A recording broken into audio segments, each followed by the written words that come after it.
Hey Bible lovers, I'm Tim Nichols. I'm going to bring you your notes worth, and today from Zondervan we have the Thompson Chain Reference Bible, also known as the TCR in the King James, and this one happens to be the one in the brown calfskin. There are several cover options in the TCR, all the way up from the premium goatskin all the way down to a hardback depending on your budget. And I tell you what, they don't compromise on the durability, they don't compromise on the ribbons, they don't compromise at all. They really make sure that you get a good experience no matter what level you purchase. So now this is the second highest level and one of the more affordable, really high-end Bibles that you can get.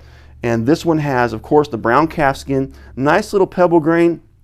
I'm going to assume that it's stamped, but I'm not certain about that. It does have perimeter stitching. And check out the spine. I really thought that was cool. One thing I love about it is they put Thompson Chain Reference like this so that when you lay it flat on your shelf, that you can actually read it upright. I thought that was neat because you shouldn't store any softback Bibles like this. Actually, any books, you should probably go ahead and store them on their side if they're large, just because it'll cause that block to sag if you don't. Now, this is a 1964 TCR. I just wanted to bring that in here just so you kind of see how it's laid out. Now, let's look at some differences in this one. First of all, this is, I believe, this is a synthetic liner. It could be an animal skin, but I highly doubt it. Those corners aren't bad. Perimeter gilt line is not bad at all. Excellent for the price range. It is edge lined, and check this out. It is also art gilded. Really nice touch for something that's just a step below premium. This is really close to a premium Bible, but it doesn't have that full-blown premium price tag. Also, when you look at the gilding, it kind of has more of a matte finish than a really super shiny. It's got some waves in it, but for its quality, this isn't bad at all. Two really good ribbons, double-sided, a brown and a gold. Excellent.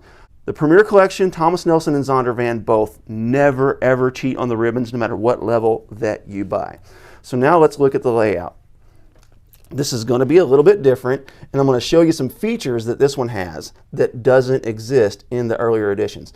Number one, whenever a chain begins, so when you see the beginning of a chain, you're going to see that arrow, and that's letting you know where this chain starts.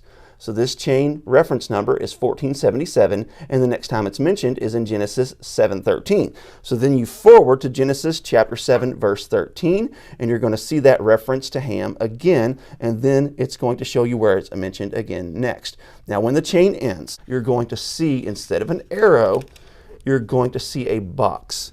So that lets you know that particular chain topic has ended. Now, it's not necessarily going to end in Ephesians or in Revelation or whatever. It may end in the Old Testament, depending on when the topic ends.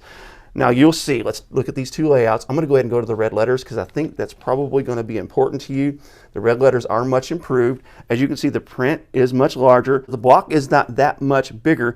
It is a little bit thicker, and you'll see that the lines are no longer on here. It gives it just a little more of a sleek and a clean look. The new edition just has little subheadings rather than just a summary paragraph like the older edition has. Also, the King James, you will notice, does not have any notes on the bottom. That is the same here.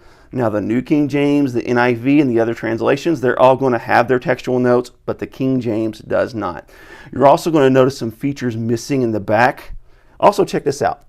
This is a little bit in the gutter, but that's probably because of that edge lining. See how this one kind of lays flat and it's well out of that gutter? So that's going to be a little bit of a drawback of this newer binding.